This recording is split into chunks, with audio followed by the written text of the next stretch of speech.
Doctor Babasaheb Ambedkar, ज्यांनी देशाची दिशा, भारताचे भविष्य आणि तुम्हा आम्हा बहुजनांचे आयुष्य बदलून टाकले, अशा या महामानवाने 6 डिसेंबर 1956 रोजी अखेरचा श्वास घेतला. 6 डिसेंबर 1956 हा दिवस केवळ दलितांचाच नव्हे तर प्रत्येक भारतीय माणसाच्या आयुष्यातील अतिशय दुःखाचा दिवस.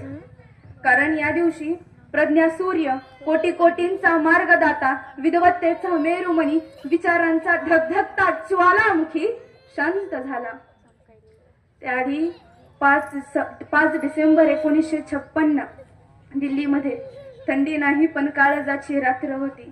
एका शांत खोलीमध्ये आमच्यासाठी स्वतःचं आयुष्य जाळणारा महामानव त्याची शेवटची लढाई हा लढत होता स्वतःशी. तब्येत दिवसेंदिवस खालावत होती. रक्तदाब, डायबेटीज, हृदयविकार असे आजार त्यांना होते आणि त्यांची शरीर ते साथ सोडत होतं आणि शरीर त्यांचा साथ सोडत जात होतं, पण त्यांचा पेन थांबत नव्हता. त्या रात्री त्यांनी 12 तास लेखन केलं. बुद्ध आणि त्यांचा धम्म याचं ते शेवटचं प्रकरण लिहित होते. बाहेर लाखो बहुजनांना याच्या ओझ्याखाली, कोणी मैलमध्ये, कोणी चाळीत, कोणी रस्त्यावर, कोणी वेशीवर, आणि तो माणूस आमचं आयुष्य थोडं तरी उजळावं म्हणून स्वतःला कायम जाळत ठेवत होता. आणि त्या रात्री त्यांनी लिखाण पूर्ण केलं आणि पेन टेबलावरती ठेवला. खिडकी उघडून आकाशाकडे पाहत होते आणि शांत आवाजामध्ये ते म्हणाले की आज खूप शांत वाटते. ती शांतता वेगळी होती. त्या खोलीमध्ये इतिहासाचं हृदय थांबलं जात होतं आणि एक युग संपत होता. कदाचित नवयुग हा जन्म घेत होता. 6 डिसेंबरची पहाट सविता आंबेडकर उठल्या. त्यांनी बाबासाहेबांना आवाज दिला. बाबासाहेबांचं काहीच उत्तर नाही. त्यांनी बाबासाहेबांना उठवण्याचा प्रयत्न केला. बाबासाहेबांची काहीच प्रतिक्रिया नाही आणि शेवटी त्यांनी बाबासाहेबांच्या कपाळावरती हात ठेवला. थंड. त्यांच्या लक्षात आलं की त्या क्षणी आमचा आधार, आमचा कणा हा शांत पडला होता. वादळाच्या वेगाप्रमाणे ही बातमी सर्वत्र पसरली. मुंबईमध्ये सर्व मैल बंद पडला. सर्व लोकांनी आपापल्या हातातली कामे टाकली आणि मुंबईच्या दिशेने निघाले.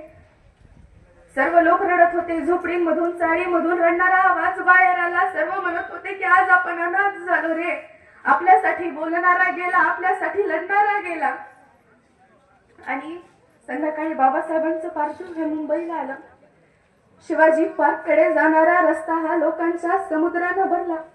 टाइम्स ऑफ इंडियाच्या रिपोर्टनुसार त्या काळी 20 ते 25 लाख लोक बाबासाहेबांना शेवटचं पाहण्यासाठी आली होती. विचार करा, त्या काळी टीव्ही नव्हता, मोबाईल, व्हॉट्सअप, फेसबुक असं काहीच नव्हतं. रेडिओ हाही सर्वांच्या घरामध्ये नव्हता. तरीही 20 ते 25 लाख लोकांचा महासागर एकाच ठिकाणी, एकाच व्यक्तीसाठी जमला होता. आणि सर्व लोक रडत होते. सर्वांचे डोळे पाणावलेले होते. त्या क्षणी निळा ध्वज ओला झाला होता आणि सर्व म्हणत होते की डॉक्टर बाबासाहेब आंबेडकर गेले नाही. ते आमच्या रक्तामध्ये उरलेत. रक्ताच्या प्रत्येक थेंबामध्ये उरलेले आहेत. बाबासाहेब शरीराने जरी संपले असतील तरी विचाराने ते कायम ज्वलंत आणि जिवंत राहणार आहेत. जोपर्यंत या देशामध्ये अन्याय आहे, जातीयता आहे, धर्मांधता आहे, तोपर्यंत या देशामधून आंबेडकर हे नाव कधीही शांत बसणार नाही. ते कायम पेटत राहील, ते कायम मार्ग दाखवत राहील आणि ते कायम लढत राहील. बाबासाहेबांनी आपल्यासाठी जो संघर्ष त्यांच्या जीवनामध्ये केलाय, तो संघर्ष वाचत असताना कधी कधी वाटतं कसा असेल बाबासाहेबांचा संघर्ष, जिथे माणसाला जन्म घेताच अपमानाचं ओझं झेलावं लागायचं, पाणी सुद्धा नाकारलं जायचं. अहो, साधं माणूस म्हणून जगता येत नव्हतं. कधी कधी वाटतं किती भक्कम असेल तो आत्मविश्वास ज्याने अपमानाच्या राखेतून स्वाभिमानाची मशाल पेटवली. किती प्रखर असेल ती लेखणी जिने विषमतेच्या भिंती कोसळवल्या आणि न्यायाची नवीन दारं उघडली. तो संघर्ष, तो लढा फक्त बाबासाहेबांचा नव्हता, तो प्रत्येक तुटलेल्या स्वप्नांचा, प्रत्येक नाकारलेल्या अस्तित्वाचा आणि न्यायाच्या प्रतीक्षेत प्रत्येक आत्म्याचा होता. आज आपण बाबासाहेबांना अभिवादन करण्यासाठी ते जमलेलो आहोत. बाबासाहेबांनी जो त्यांच्या आयुष्यामध्ये संघर्ष केलाय, जो त्याग केलाय, कोणासाठी केलाय? या समाजासाठी केलाय. एवढ्या पावाच्या तुकड्यावर लंडन अमेरिकेला त्यांनी शिक्षण घेतलंय. कोणासाठी? या समाजासाठी. आणि मी म्हणेल की या जाती धर्मापायी त्यांनी स्वतःची 4 मुलं गमावली. बाबासाहेबांना याचं खूप दुःख होतं की मी महार जातीमध्ये जन्माला आलोय म्हणून माझी 4 मुले मेली गेलीत. सवर्ण समाजातल्या डॉक्टरनं रमाईच्या बाळाला शिवलं सुद्धा नाही, कारण तो महार आहे म्हणून. ही परिस्थिती बाबासाहेबांना बदलायची होती. म्हणून बाबासाहेबांनी शिक्षण घेतलं. आणि बाबासाहेब कायम म्हणत होते की माझ्या वाटेला जे आलंय, जे मी भोगलंय, ते मी माझ्या समाजाला कधीही भोगू देणार नाही, कधीच ते सोचू देणार नाही. म्हणून बाबासाहेबांनी हा संघर्ष तुम्हा आम्हासाठी केलेला आहे. आज बाबासाहेबांना अभिवादन करू द्या. आणि मी शेवटी जाताना 2 ओळी बाबासाहेबांसाठी म्हणेन की वेशीवरल्या 5 ओळ्यातून, वेशीवरल्या 5 ओळ्यातून मशाल पेटवली. भीमा लेकरांसाठी तू हयात घालवली.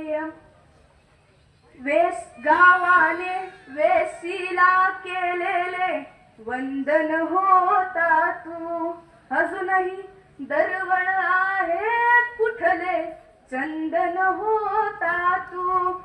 येणाऱ्या सगळ्याच पिढ्यांची स्वप्ने वाचवली.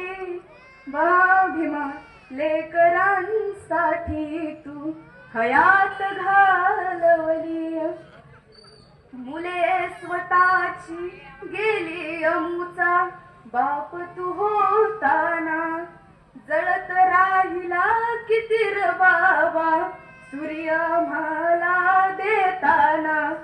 जाताना तू तुझी लेकरे, जाताना तू तुझी लेकरे बुद्धाला सोपवली.